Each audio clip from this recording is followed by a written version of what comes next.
Hello class, good morning everyone. So let's start your online study. Students, take out your moral values book and open your chapter number 5, The Brave Engineer. In 1883, a creative engineer named John Revolin was inspired by an idea to build a spectacular bridge connecting New York with the Long Island. In 1883 में creative engineer जिसका नाम John रबलिंग था वो एक spectacular bridge से inspire हुआ जो New York से लॉन्ग आइलैंड को जोड़ता था. However, bridge building experts throughout the world thought that was an impossible work. जैसे भी वो ब्रिज के बिल्डिंग का जो एक्सपर्ट था उसने सोचा कि संसार में ऐसा ब्रिज बनाना बहुत इम्पॉसिबल काम था. And they advise Roebling to forget the idea, और उन्होंने उसे एडवाइस दी कि वो उस आइडिया को भूल जाए. It's just could not be done, ये ऐसा नहीं हो सकेगा. इट वॉज नॉट प्रैक्टिकल, ये कोई प्रैक्टिकल नहीं था. It had never been done before, ऐसा पहले हो चुका कभी नहीं हो चुका था. Roebling could not ignore the vision he had in his mind of the bridge. Roebling ने अपने माइंड में जो उनका विजन चल रहा था उसे इग्नोर नहीं कर पाए. He thought about it all the time and he knew deep in his heart that it could be done. वे उसे कभी भूल नहीं पाई और उन्होंने अपने उस आइडिया को अपने हार्ट में दबा के रखा.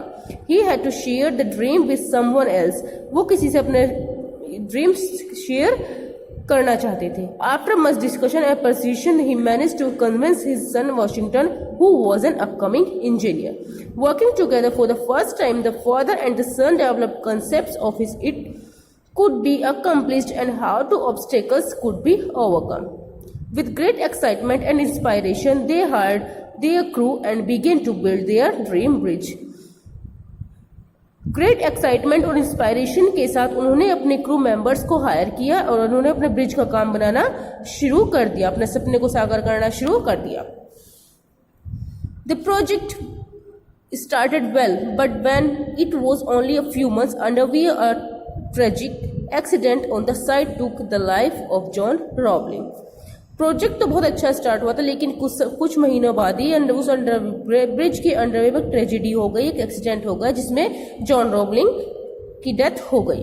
Washington was injured and left with a certain amount of brain damage. Washington भी इंजर्ड हो गए और उनका दिमाग का छोटा सा हिस्सा डैमेज हो गया, which resulted in him not being able to walk or talk or even moves. जिसका रिजल्ट ये हुआ कि वॉशिंगटन ना घूम सकते थे, ना बात कर सकते, ना ही कोई मूवमेंट कर सकते थे. We told them so. Peoples ने कहा कि हमने इन्हें कहा था. Crazy man and their crazy dreams, ये पागल आदमी थे, उनका पागल ही सपना था. It's foolish to chase wild visions, ये पागलों की तरह इसने जंगली विचारों को सोच रहे थे. Everyone had a negative comment to make and felt that the project should be scrapped since Roebling was the one who knew how the bridge could be built. In spite of being handicapped, Washington was never discouraged. Handicap होने के, विकलांग होने के बावजूद भी Washington कभी भी हतोत्साहित नहीं हुए. And still had a burning desire to complete the bridge, और उनके दिमाग में अब भी उस ब्रिज को कंप्लीट करने की उत्तेजना चल रही थी. He tried to inspire and pass on his enthusiasm to some of his friends, but they were too daunted by the task.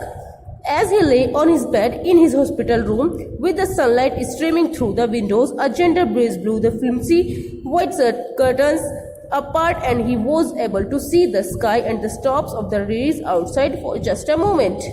It seemed that there was a message for him not to give up. जब Washington hospital पर अपने bed पे लेटे हुए थे तो उन्होंने देखा कि बाहर विंडो की तरफ पेड़ हिला रहे हैं, ठंडी ठंडी हवाएं उनके रूम में आ रही हैं, सूरज की रोशनी उनके शरीर पर पड़ रही है. तो इससे उन्होंने सोचा कि ये मुझे कोई मैसेज देना चाहती है. Suddenly an idea hit him, अचानक से उनके मन में एक आइडिया आया. All he could was move one finger and he decided to make the best use of it. उन्होंने अपनी एक वन फिंगर को मूव किया और वो अपना बेस्ट करने के सोचा. By moving that he slowly developed a code of communication with his wife. उन्होंने slowly अपनी वाइफ के साथ एक कोड कम्युनिकेट किया. He touched his wife's arm with that finger. उन्होंने अपनी फिंगर से अपनी वाइफ की आर्म्स को टच किया, इंडिकेटिंग टू हर, उन्हें इशारा किया that he wanted her to call the engineers again, कि वह अपने इंजीनियर्स को दोबारा बुलाना चाहता है. Then he used the same method of tapping her. इसी तरह उन्होंने सेम मेथड से arm to tell the engineer what to do. इसी तरह उन्होंने ये बताया अपने इंजीनियर्स को हमें क्या करना है। It seems foolish but the project was underway again. यह फुलिश दिखाई दे रहा था लेकिन प्रोजेक्ट जो था वो दोबारा से शुरू हो गया था। After 13 years, Washington tapped out his instruction with his finger on his wife's arm until the bridge was finally completed.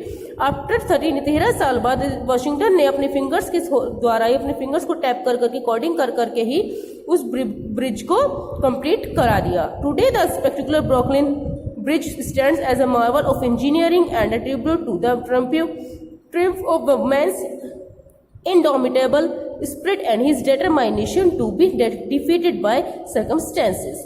It is also a tribute to the engineer and their teamwork. यह एक महान श्रद्धांजलि थी अपने उन engineers के लिए, उनकी टीम वर्क के लिए जिन्होंने उनके उस ब्रिज बनाने में उनकी हेल्प की थी। And their faith in a man who was considered made by half the world. It stands too as a tangible monument to the love and the devotion of his wife, who over 13 long years patiently decoded the messages for her husband and told the engineers what to do. उन्होंने अपनी wife को भी thanks बोला। उन्होंने कहा कि 13 साल तक उन्होंने अपने पेशेंट हस्बैंड के मैसेज को डिकोड किया और उन्हें इंजीनियर्स को बताया कि क्या क्या करना है। This is one of the best example of never say die attitude that overcomes a terrible physical handicap that achieves an impossible goal. Often when we face obstacles in our day-to-day life, our hurdles seem very small in comparison to what many others have to face. The Brooklyn Bridge shows us that dreams that seem impossible can be realized with determination and persistence, no matter what the odds. वो Brooklyn bridge तो है हमें ये दिखाता है कि हमारे सपने चाहे कितने भी इम्पॉसिबल हो, कितने ही हमें महसूस हो कि हम ऐसा नहीं कर सकते, लेकिन अपने दृढ़ निश्चय से अपनी उपलब्धता के साथ हम उस काम को भी पॉसिबल कर सकते हैं। No matter what the dots are. इसके लिए हमें ये सब कोई मैटर नहीं करता है। Okay students, good luck.